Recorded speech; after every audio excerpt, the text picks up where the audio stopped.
Allez, venez, on parle de cinéma. S'il y a vraiment un genre de film que j'adore depuis que je suis tout gamin, c'est bien les films d'horreur. Et ça explique beaucoup de choses en fait. Mais c'est surtout ceux d'une période particulière qui reste à tout jamais gravée dans mon cœur.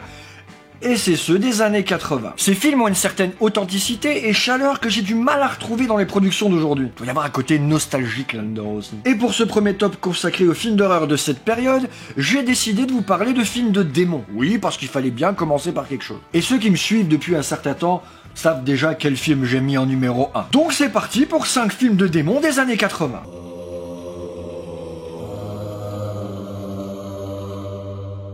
What are you gonna do? Call your cousin? Where's Spike when you need him?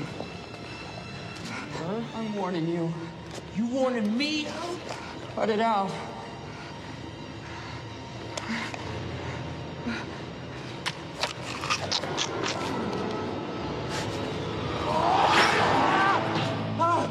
Intrigué, Ox appelle un certain numéro et se retrouve en contact avec la ligne téléphonique diabolique. À partir de ce moment-là, sa vie bascule dans l'horreur. Le 976 Evil lui offre des conseils pour se venger de ceux qui l'ont maltraité et lui confèrent des pouvoirs surnaturels. Cependant, à mesure que Ox se laisse entraîner plus profondément dans les ténèbres, il réalise que les conséquences de son association avec le 976 Evil sont terrifiantes. Le numéro maudit le pousse à commettre des actes de violence et de meurtre, tandis que sa personnalité change radicalement. Pendant ce temps, son cousin Spike, impassionné de motos et de films d'horreur, devient suspect quant à la transformation de Ox et commence à enquêter sur le 976 Evil. Les deux cousins se retrouvent alors pris dans un combat contre les forces démoniaques qui se cachent derrière la ligne téléphonique maléfique. 976 Evil est un film américain sorti en 1988 et réalisé par Robert Englund, qui n'est autre que l'interprète du légendaire Freddy Krueger. Et oui, Freddy a réalisé les films. Il aura aussi réalisé 2 épisodes de la série télévisée Freddy en 1989 et Killer Pad en 2008. On retrouvera ici Stephen Geoffrey qui aura joué dans l'excellent Vampire vous avez dit Vampire. Robert Englund en profitera pour faire venir jouer les copains comme Tony Todd, interprète du célèbre Candyman. 976 Evil explore les thèmes de la tentation, de la possession et de la lutte entre le bien et le mal. Le film propose des scènes d'horreur, des séquences surnaturelles et une ambiance sombre caractéristique des productions horrifiques des années 80. Ah, les années 80.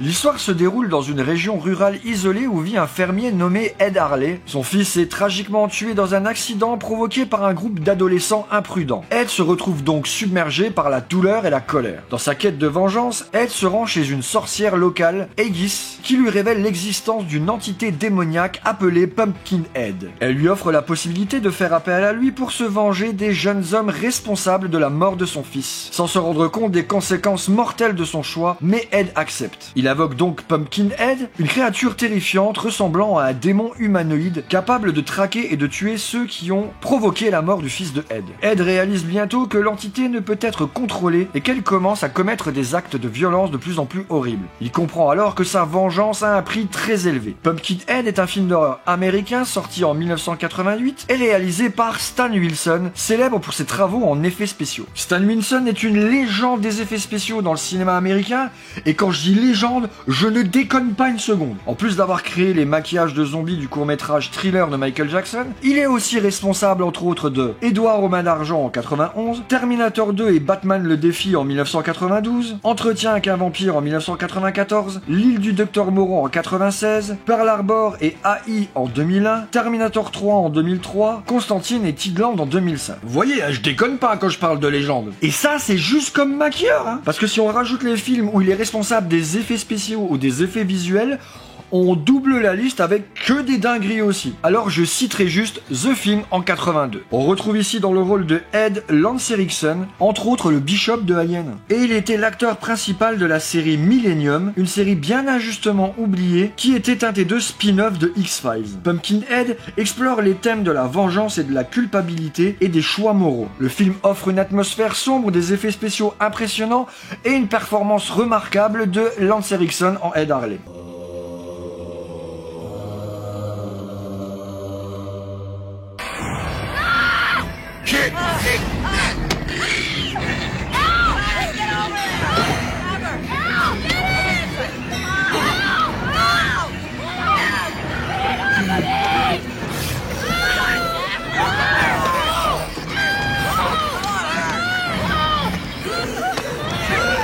L'histoire suit deux jeunes garçons, Glenn et Terry, qui découvrent un passage vers un monde démoniaque dans leur jardin après que leur arbre préféré ait été abattu par une tempête. Alors qu'ils s'amusent à creuser un trou dans le sol, ils trouvent un étrange artefact, une géode, qu'ils utilisent pour marquer l'endroit. Après avoir prononcé un sort trouvé dans un livre d'incantation, les deux garçons libèrent involontairement des forces démoniaques. Des événements surnaturels commencent alors à se produire, des objets prenant vie, des créatures maléfiques apparues et une porte vers un royaume infernal se matérialise.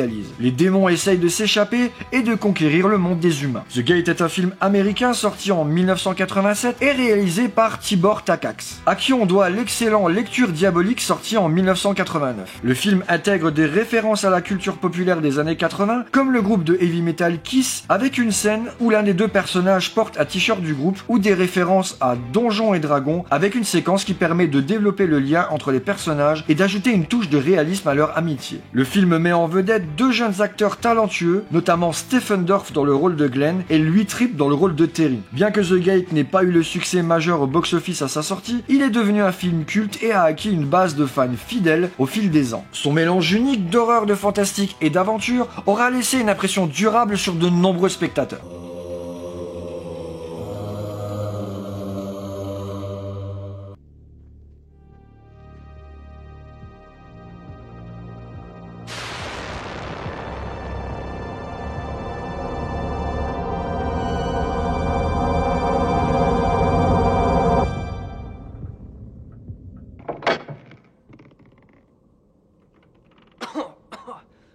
Oh, jeez. Oof! Somebody fired the maid. Yeah, somebody did.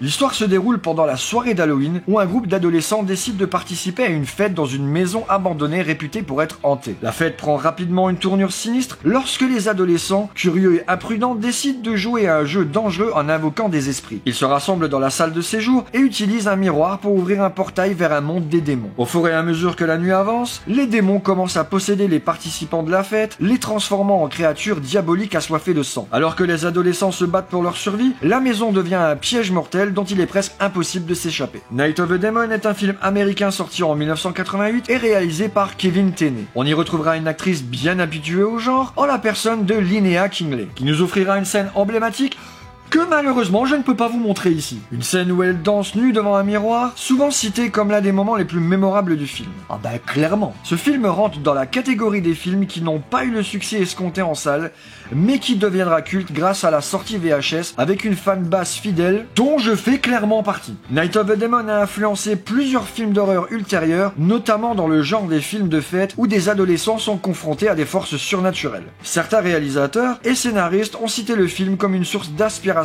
pour leur propre œuvre. Avant de passer au numéro 1 à cette liste, n'oubliez pas, abonnez-vous, le pouce bleu, le bouton rejoindre ou le Tipeee si vous avez envie de soutenir la chaîne. Comme je l'ai dit en début d'émission, pour ceux qui me suivent depuis un certain temps, vous savez très bien quel film j'ai mis en numéro 1. Un film que j'ai vu adolescent et qui m'aura marqué à tout jamais, notamment avec cette incroyable pochette qui aura marqué quiconque l'aura vu à l'époque. Donc voici le numéro 1 de cette liste.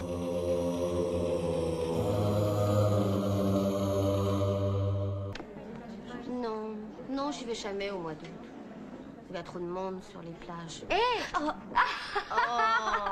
De quoi j'ai l'air? Superbe. Je ne suis pas sexy comme ça?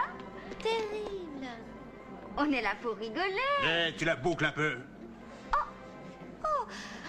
Qu'est-ce que c'est? Tu t'es coupé?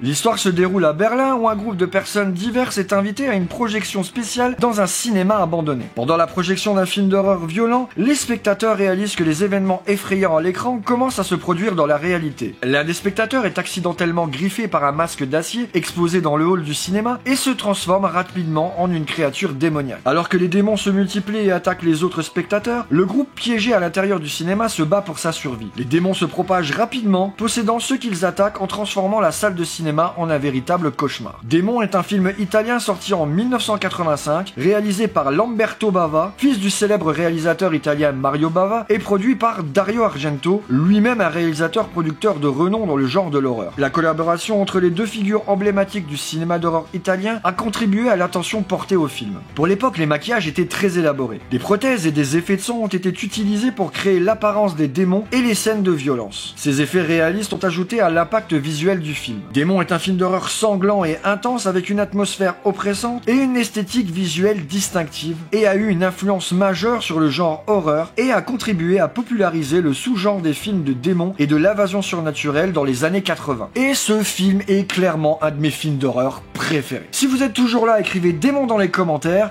et n'oubliez pas, abonnez-vous, pouce bleu, le bouton rejoindre ou le Tipeee si vous avez envie de soutenir la chaîne, et on se revoit bientôt. Ciao!